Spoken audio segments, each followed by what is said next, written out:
L'anémone de mer, elle fait partie de la même famille que les méduses et les coraux. En fait, elle n'a pas de squelette, donc c'est ce qu'on appelle un animal primitif.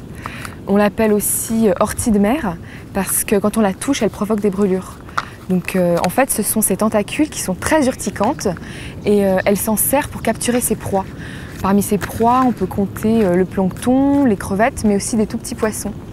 En fait, elle les paralyse, elle les attire jusqu'à sa bouche et elle fait ressortir les débris par le même orifice.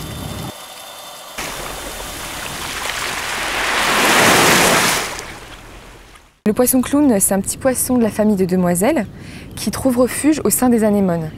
Donc, il a une couleur orange vive et 2 barres bleues. En Polynésie, il n'existe qu'une seule espèce de poisson clown et on peut les trouver dans les archipels de la Société et des Tuamotu. On les trouve dans le lagon, dans les passes et aussi dans les pentes externes des îles. Alors, ils ont une particularité, c'est qu'au cours de leur vie, ces poissons changent de sexe. Ils passent du sexe mâle au sexe femelle.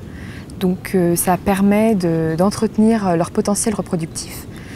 Et quand on voit un groupe de poissons clowns, en fait, le plus gros est une femelle et tous les autres sont des mâles.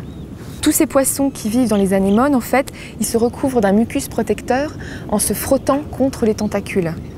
Donc en fait, cette couche, elle s'avère être un camouflage chimique très efficace parce qu'à partir de ce moment-là, l'anémone ne la considère plus comme un être étranger, mais comme faisant partie d'elle-même.